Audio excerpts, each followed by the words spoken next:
વડોદરા શહેરના પશ્ચિમ વિસ્તારમાં સુભાનપુરા ખાતે શિશુ ગરબા મહોત્સવમાં ચોથા દિવસે ખેલૈયાઓ મન મૂકીને ગરબાના તાલે ઝૂમ્યા હતા. ગરબામાં રાજકીય અગ્રણીઓ સહિતના મહાનુભાવો ઉપસ્થિત રહ્યા હતા. આસો સુદ એકમથી શારદીય નવરાત્રિનો પ્રારંભ થઈ ગયો છે, ત્યારે દેશભરમાં નવરાત્રિની શરૂઆત થઈ છે. વડોદરામાં નવરાત્રિ પર રમાતા ગરબા વિશ્વભરમાં પ્રખ્યાત છે. વડોદરા શહેરના પશ્ચિમ વિભાગમાં સુભાનપુરા ખાતે શિશુ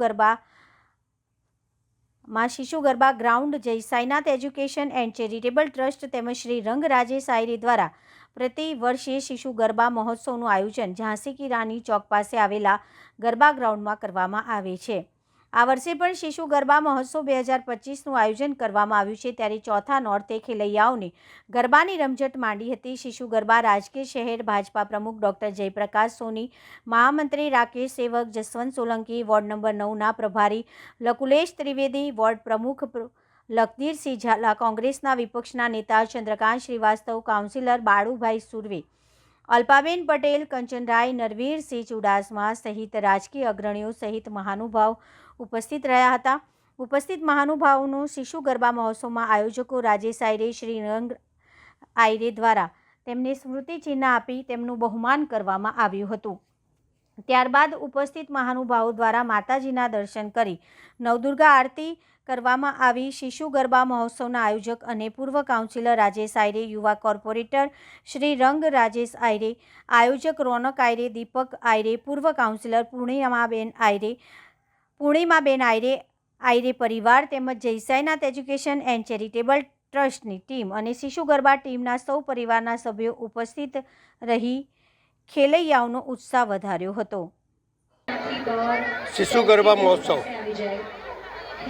મારો મિત્ર કો, મારા સ્નેહી કો, આ પરિવાર જોડે મારા બહુ જૂના સંબંધ છે. ભાઈ રાજેશ હોય, દીપક હોય, અથવા શ્રીરંગ હોય, અથવા એમના ધર્મપત્ની હોય, બધા જોડે સવાલ એ છે કે આરાધના, માની આરાધના, સાધના અને મનોકામના એક સાચા મનથી કરો તો તમને મળે છે. મારા રાજેશભાઈનો અને દીપકભાઈનો એક ધ્યેય રહ્યો છે કે જે વિસ્તારમાં રહે છે તે વિસ્તારના તમામ નાગરિકો ખુશહાલ રહે. એમની દરેક મુસીબતોનો એ સાથ આપે છે, દરેક મુસીબતની સાથે ઊભા રહે છે. નાના નાના પ્રોગ્રામ જેને કહે છે કે ફિઝિકલ હેન્ડીકેપ જેને કોઈ પૂછતું નથી, આ પરિવાર એને બી પૂછે છે, બ્લાઇન્ડ લોકોને બી પૂછે છે, અને એક નાનાથી નાના ગરીબ માણસની પણ સેવા કરવામાં ચૂકતા નથી. અને માની આરાધના, સાધના અને મનોકામનાના એ જ આશીર્વાદ છે કે એમનો પરિવાર ખૂબ આગળ વધે, આ વિસ્તારને સહાયકરૂપ બને અને મા અંબાના આશીર્વાદ હંમેશા આ પરિવાર ઉપર રહે અને ખૂબ આગળ વધે એવી મા અંબાથી પ્રાર્થના કરું છું. નવરાત્રિ એટલે માતાજીની આરાધનાનું પર્વ.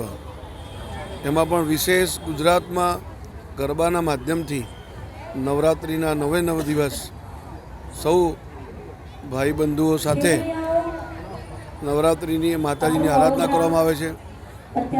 વડોદરાના ગરબા એમાં પણ વિશેષ છે. સામૂહિક હજારોની સંખ્યામાં એક સાથે એક જ ગ્રાઉન્ડ ઉપર ગરબા કરીને માતાજીની આરાધના કરવામાં આવે છે. આવા ગરબાની યુનેસ્કોએ પણ નોંધ લીધી છે. આપણે સૌ આજે માતાજીના પર્વ નિમિત્તે એકત્રિત થયા છીએ. માતાજીને આપણે પ્રાર્થના કરીએ કે આવનારું વર્ષ સુખ, શાંતિ અને સમૃદ્ધિમય બને એવી એમને પાસેથી આપણે આશીર્વાદ માંગીએ છીએ.